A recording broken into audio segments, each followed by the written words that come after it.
Welcome back to Exploring Whiskeys. I'm Eric. I'm Kevin, and today, a couple things. We've got a sampler. So first, I want to say thank you to my brother Tari for providing the sample. Well, thank you for providing the sample. We'll see whether or not we actually enjoy the sample. We'll go from there. This is the Lazy River Bourbon. Okay?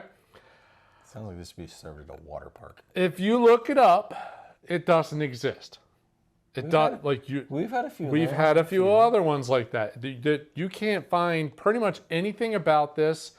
On the bottle, it does say that it is bottled by Frank-Lin distillers out of Fairfield, California. But if you go on Frank-Lin Distillers website, guess what? Doesn't exist. Doesn't exist. Now, it's distilled in Kentucky. Mm-hmm. So, all right, you can whittle down the thoughts.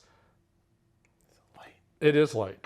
You can whittle down the thoughts here, but it's probably Barton's, maybe Bardstown. I don't know how many other places do sourcing, like actually outsource their whiskey. Those tend to be, in Kentucky, those tend to be the two big ones. Right. Where you will find it is at your local liquor warehouse place. So if you have a Total Wine, they probably have this. Just today. If you have like a Bevmo or some of those bigger liquor depots, that's where you find this, generally towards the bottoms of the shelves. By your ankles. Yeah, it's $25 for this guy. Not an overly priced. That's a knee length. It's the below it's like 20 shinish. Yeah. Shinish to knee. Anyway, sample bottles. If you would like a sample bottle, you can order them at our affiliate link down in the description at glassbottleoutlet.com. But this is very useful. I fly home with 4 of these just in case he's got some good whiskey. So this is 90 proof whiskey. It is a bourbon. It is a straight bourbon. Okay. With no age statement on the label, so it has to be at least 4 years. My guess is it is like 4 years and a day. Which is weird. Being in California, you think it'd be finished in wine. Not as far as I there's nothing I could see on the label that said it was finished anywhere. So there we go. Ooh. Yeah. That's really young smelling. Mm-hmm. Now I gotta ask, does your brother Terry like this one? It was okay. No. I mean, it wasn't something that he would buy again, I guess is really what it came down to. Okay. And it wasn't going to change my opinion. I was just curious. No, and he does say, I think when you taste it, it drinks pretty smoothly. There's not much to it. It's pretty. The palate's better than the nose? A little bit, yeah. Okay. Because the nose is kind of harsh. There's nearly a chemically note, like as you nose down. It is there's a funkiness in the nose that's not great. At the top side, there's a light vanilla, but it's not crazy. It's fine. I took a small sip. The palate is definitely better than the nose, but then it's all corn. It's very corny. It's a heavy corn. My entire tongue just corn tastes syrup-ish. Corn. There's some spice in there. I don't know what it is. Syrup. Yeah, Which is corn based. Yeah, it's corn syrup. Yeah. There's I get a light cinnamon baking spice note. Not strong. It's thin. It's flat. There's not a depth to this. It doesn't drink like it's 90 proof. I would have thought it was 80. Yeah, that's true. It does drink a little bit lower than it actually comes through. Yeah, I would agree with that. There's an ethanol. There's something. I don't like the nose. Don't like the nose. I'm not sure what it is, but it's not. There's something chemical of some sort. The aftertaste is chemically. There's like an artificial note to it. Sweet corn, and then it's just like. There's a weird artificial note to this, and this is where I'm going to start my rant. And if you don't care for this rant, just fast forward like 30 seconds. This, like I said, was at a liquor warehouse type store. It was a Total Wine. Mm-hmm. And my brother was walking in and he's got like 3 or 4 whiskeys he always asks for. Buffalo Trace tends to be his number one. Second sip was worse than the first. The Evan Williams White Label, I've turned him on to that. The Balcones, the pot still bourbon, the red labeled, turned him on to that. Like, so he's got like 4 that they didn't have any of them. What? Whatever reason, I don't know. Trace, they didn't have any of them. And he's talking to the employee, and the employee's like, oh, you should try this. It's just like Buffalo Trace. And now that's not the first time. It's probably the 3rd time that they've convinced him that one of their labels, because it's what it is. It's a big box store labeled whiskey that they make some extra bucks on. And they keep saying that it's just like Buffalo Trace. No, it's just not. It's not even close. It's 90 proof. Maybe it's a wheater. I don't know because I can't find any information on it. But it's nothing like Buffalo Trace. I don't it's get not any the of same. the wheat notes at all. This is straight.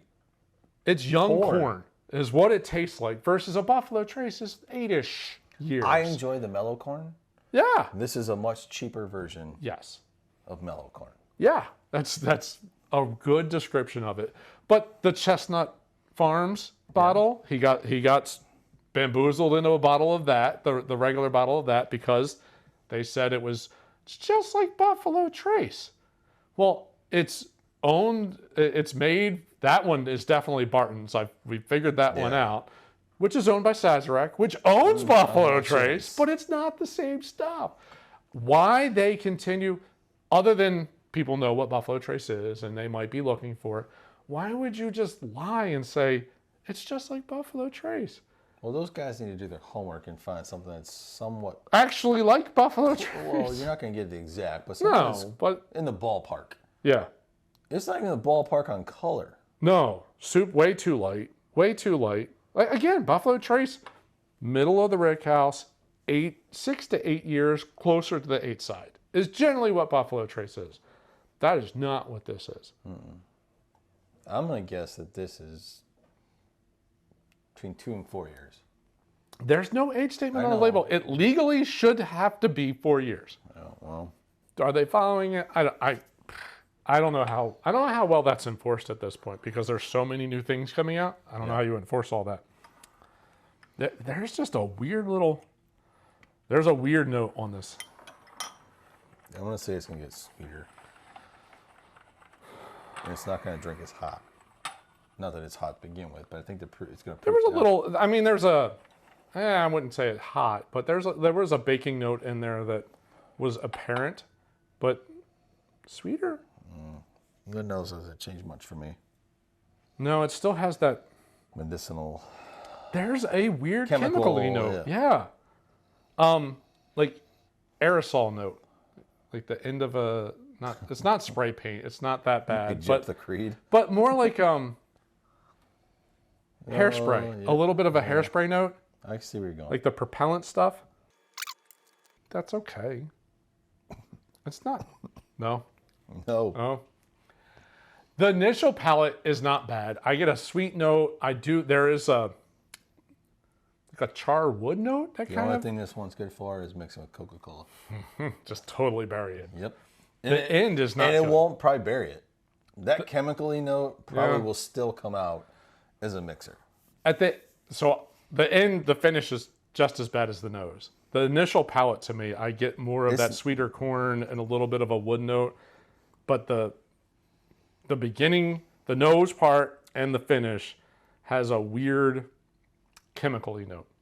I'm not even sure if it stayed in the barrel another 2 years. Again, it's still not Jep the Creed chemically to me. No, that one you barely stomach. It's not if we're going to rank this on a 0 to 5, it's not a 0. No offense if you like Jep the Creed. It just is not in our our wheelhouse at all. It's not. Oh, man. No, before the water, again, that initial 2 sips. A little sweet. Sweet, kind of, towards that mellow corn. Right. But on a cheaper version. Yeah. Which, mellow corn's not expensive, but it's Heaven Hill, and we know it's done well. Mellow corn's not expensive. No, it's not. It's like $17 for a $7.50. It's good. And it's good. I mean, it looks cheap as shit on the shelf. Yes. But it's good. It's a really proof. bad-looking bottle. And it's got that brown, it's got good color to it. Yes. Yep. This It's a little rough. This is barely darker than some scotches and Irish whiskeys. Not a fan. No, me either. No offense, Terry. I don't believe there's offense taken, but I would go back to the store and be like, stop. Tell me if you think that's. Give me the AB on this and let's try it again. Yeah, which one's Buffalo Trace? That's my peeve in this whole thing. Is again, it's not the first time. That's at least the second, probably the third time that he's walking that store, and he's asked for the handful of things that I've recommended. And they steer them towards some shit. Well, I understand the Buffalo Trace because it's just not readily available. It's like, those are the things where you see on social media, like, here's our drop. Mm-hmm. You know, you got to be here within 30 minutes to get any of it. Yeah, but usually Evan Williams is more available. Evan Williams is available everywhere. The white label... Well, he lives in New Jersey. White label in New Jersey is harder to come by sometimes. Ooh, is it allocated there? I just think it's a quantity issue. I don't know. They probably just don't send that much there because they don't move enough. Well, the Balcones shows up in big like bulks in New Jersey. North for me is more you always think the lighter whiskey, right? Lighter whiskeys and scotches. Okay. I don't think of the really Kentucky bourbons. That probably was true at a point. I've now found there's a really solid bourbon and whiskey like society in that region, at least in the PA and New Jersey region. They're not the bulk, but there's some people in there that really know what they're doing. The guys from Penelope, I mean, obviously they're sourcing it, but they've got their finishing techniques. Like, they've got some quality stuff. I mean, absolutely. That's the New Jersey market. Absolutely. But my opinion in general is that I disagree. I was always a Maker's Mark person. Thank you. Yeah. Is that a lighter whiskey? Put it with ginger ale. I did not. And a lime. I did not. I did none of those things. I did a lot of ice cubes. That did not help. Well, but back when we both started drinking bourbon, it was nowhere near what the industry is now. No, not at all. So at that time, Makers was probably mid to higher end bourbon. Yeah. You heard of the B's, the Bookers, the Blantons, the Basil Hazen, the Baker. Like, you heard all of those. Yeah. But no one was willing to go spend that. Like, that's back then, 15, 20 years ago, that was all readily available. You could walk in anywhere. Yeah, and it was there. And get it, but I think everyone was drawn to the wax, to be honest with you. The wax bottle. It has a look to it. So enough of the rant. This is not necessarily very good whiskey. It is $25 for a $7.50, which is not even really bottom shelf pricing at this point. Like, I got other bottles I would spend $25 on. I was going to say, we had better bottles that were $10 compared to this. Like, this would not win our $10 showdown. Mm-mm. So I would steer clear of this guy. That's my recommendation. It's not worth $25. Hell, you could drop below 20 and just in like the 18 range. And blow this out. And get a handle of something that's the Ancient Age, the J.W. Dant. I mean, any of those. Okay, well, again, we're all about exploring whiskeys. A lot of them are good. A lot of them are good. Occasionally you get the okay ones, and then you get some that are just not great. Garbage. This isn't quite garbage, but it's just one step away from garbage. There's flies. Again, I think you could use this for a mixer, but I unfortunately think that chemically, like that would come through even, again, I said before, mixing it with Coke. Well, so, Coke's about the only way that it might cover it up. It's just, I don't know. You get a bold ginger ale. Occasionally, those are strong enough. Yeah, that's true. A little squeeze of lime, that might a bitters or something. You need to kind of cover up to get rid of some of these notes. It's not. Again, well, it doesn't matter. It's just not great, and it'd be better. Who thought we should bottle this? Yeah, you'd be better off spending $25 on something else. It's really what it comes down to. Well, I appreciate you muling the or Terry. It was fun to try. Muling the sample to the lake or wherever you got. No, actually, this one I flew home with. Okay. He muled other stuff for me. All right. Well, Uncle Terry, thank you. Thanks, Terry. So, yeah, there's better stuff out there. Yep. But again, gotta taste it and cross off the list. You gotta try it to know that it's no good. Hope you somewhat enjoyed our review of the Lazy review and maybe rant. Bourbon. Whatever. Rant. More of a rant than a review. But, hope you enjoyed it. If you did. Give us a little bit of love, just a little bit. Just a little bit, just a tip. And if you're new to the channel, subscribe. We don't always go on weird rants and bashing what we're drinking, but sometimes we do. So a lot of times it's more of a more in-depth review of the actual whiskey and not everything else. So we put those out 2 times a week ish, depending on travel and work and life. Everything else, life in general. So we definitely appreciate you subscribing. All right. Well, thanks for watching. See you on the next episode. Cheers.